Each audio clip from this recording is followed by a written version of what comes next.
सावन का महीना शुरू होते ही सड़कों पर ये दृश्य आम हो जाता है।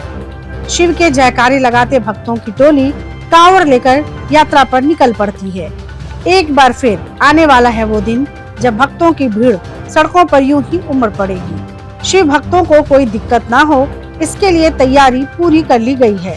खास तौर पर डाक कांवड़ के लिए कुछ अलग नियम भी बनाए गए हैं।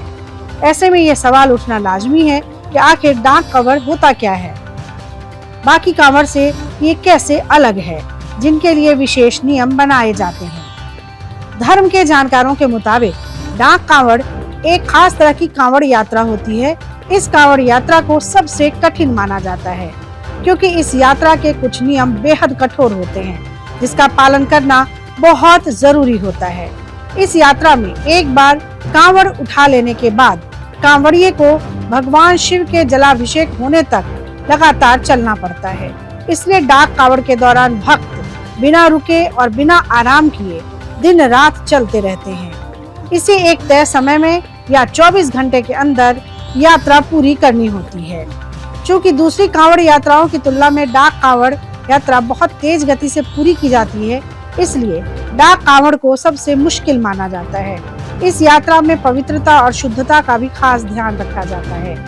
यात्रा के समय मल मूत्र तक नहीं किया जाता। मान्यता है कि डाक कांवड़ में नियमों की अनदेखी करने से यात्रा खंडित हो जाती है, इसीलिए इस यात्रा के लिए रास्ते खाली करा दिए जाते हैं। डाक कांवड़ शुरू करने से पहले भक्त गंगा तट पर जाते हैं, वहां स्नान करते हैं, फिर कलश या प्लास्टिक के डब्बे में गंगा जल भरते हैं और उसे कांवड़ पर बांधते हैं। उस कांवड़ को अपने कंधे पर लटकाते हैं, फिर यात्रा पर चल पड़ते हैं। यात्रा तब पूरी होती है जब ये अपने अपने इलाके के शिवालय में जाकर शिवलिंग पर जल अर्पित करते हैं। डाक कांवड़ कई बार ग्रुप में भी की जाती है। इसमें शामिल लोगों में से 1 या 2 सदस्य गंगा जल को हाथ में लेकर लगातार बिना रुके दौड़ते रहते हैं। इन सदस्यों के थक जाने के बाद दूसरा सदस्य दौड़ने के लिए आ जाता है और पहले सदस्य अपनी टोली के पास वाहन में बैठ जाते हैं। कुछ भक्त गाड़ियों के जरिए भी डाक कांवड़ यात्रा करते हैं ताकि तय समय में भगवान शिव का जलाभिषेक किया जा सके। कांवड़ क्या होता है, अब ये भी आप जान लीजिए।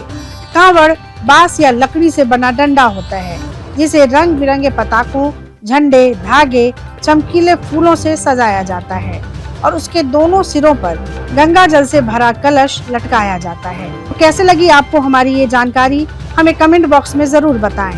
बाकी धर्म कर्म से जुड़ी तमाम जानकारियों के लिए सब्सक्राइब कीजिए हमारा डिजिटल चैनल और देखते रहिए न्यूज़ नेशन स्तुति।